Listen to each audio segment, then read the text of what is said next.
إن الحمد لله نحمده ونستعين به ونستغفره ونستهديه ونعوذ بالله من شرور أنفسنا ومن سيئات أعمالنا. من يهده الله فلا مضل له ومن يضلل فلا هادي له، وأشهد أن لا إله إلا الله وحده لا شريك له، وأشهد أن محمدًا عبده ورسوله.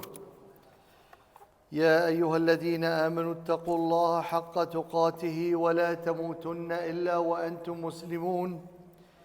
يا أيها الناس اتقوا ربكم الذي خلقكم من نفس واحدة وخلق منها زوجها وبث منهما رجالا كثيرا ونساء، واتقوا الله الذي تساءلون به والأرحام إن الله كان عليكم رقيبا.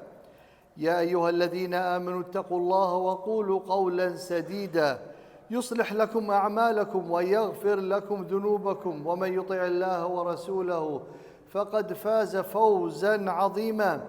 أما بعد، فإن أصدق الحديث كتاب الله تعالى، وأحسن الهدي هدي محمد صلى الله عليه وسلم، وشر الأمور محدثاتها، وكل محدثة بدعة، وكل بدعة ضلالة، وكل ضلالة في النار. Brothers and sisters in Islam, since October 7, are you the same person before as you are today?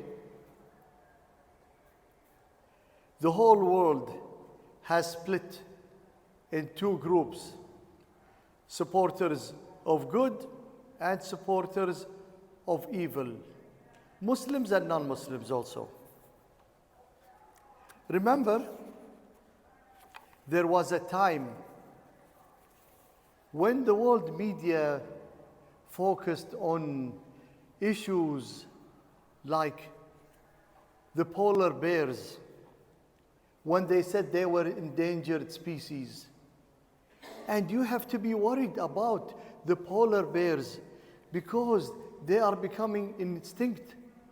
And therefore, out of humanities, you have to support those who are taking care to preserve the polar bear generation.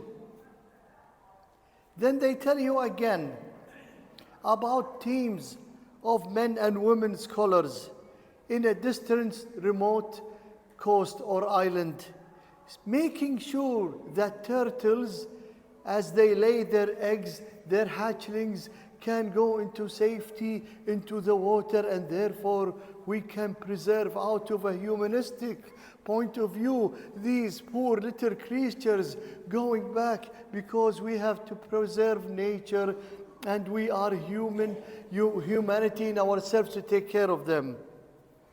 Then they come again and tell you the ozone layer. We have a big hole in the ozone layer, and you and me, we have to go and support them in conferences and talk about, we have to make sure about global warming and ozone layers, and there have to be ways and means because we have future generations of mankind. We have to worry about them. These people, after October 7, deserve to be exposed by Allah Almighty. Those who were calling these issues, they were exposed when the lives of children in Gaza, they are more important than polar bears or turtles.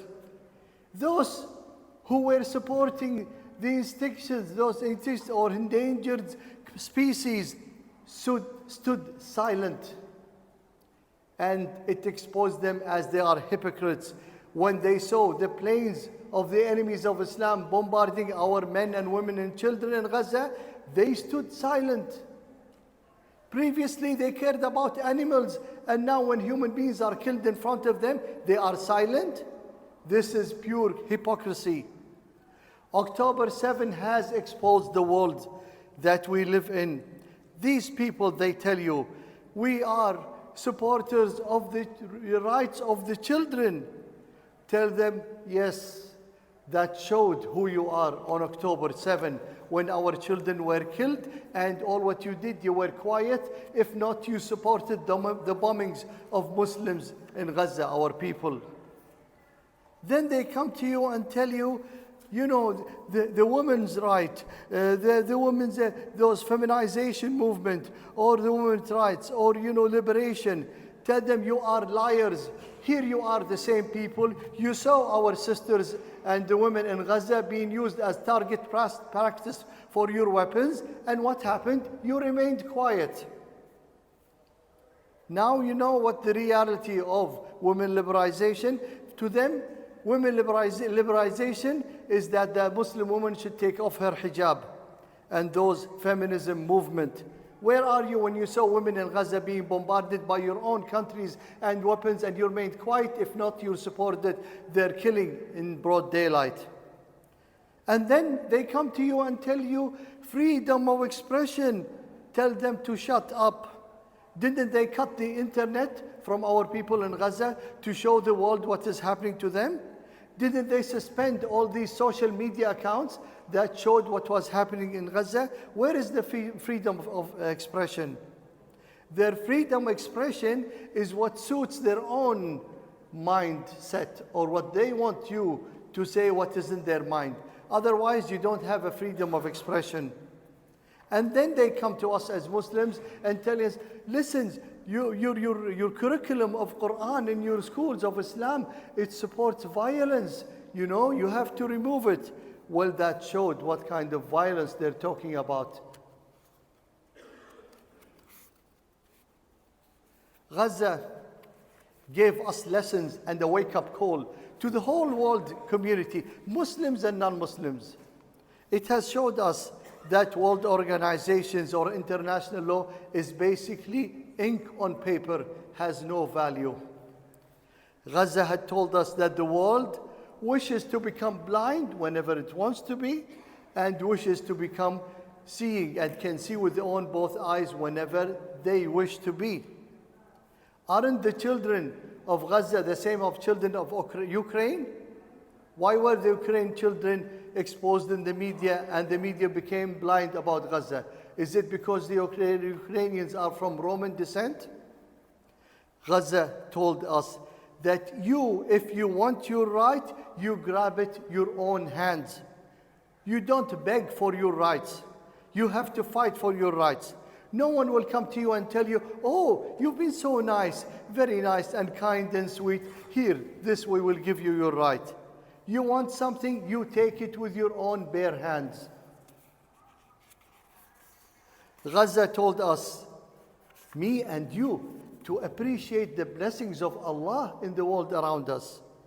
You came to this masjid, you had your chance to drink clean water. You woke up this morning, you had your breakfast, you took a shower, you saw your children, you drive your car, you come in the masjid, you don't worry being bombarded while you are praying in the masjid. This requires you and me to appreciate the blessings that we have in our daily life compared what is happening to our brothers and sisters. Gaza has taught us, we have seen similar to the companions of the Prophet Muhammad ﷺ in their bravery as the men there penetrating one of the well-known armies in the world to be an invincible army, yet they were able to penetrate their ranks and do their work against them. And they fight to die for the sake of Allah. And the words of Allahu Akbar, you can see it pushing the fear throughout the Jewish army. Gaza had told us that our sisters there were able to produce a generation of fighters, that they themselves, our sisters, as their children die, they thank Allah and ask Allah Almighty for their patience and their reward in the hereafter. This is the teachings of Quran. Gaza had showed us when children are raised in a challenging environment, they become men faster, stronger than others who live in a normal environment. Gaza had told us that Iman and faith, it is not just words that you say, it is behavior that becomes in your manner. أقول ما تسمعون وأستغفر الله لي ولكم فاستغفروه إنه هو الغفور الرحيم. استغفر الله استغفر الله استغفر الله.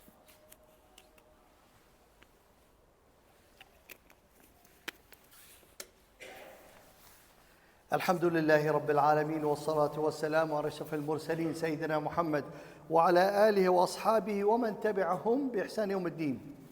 All of what I've mentioned puts certain pillars that you and me have to put in our mind.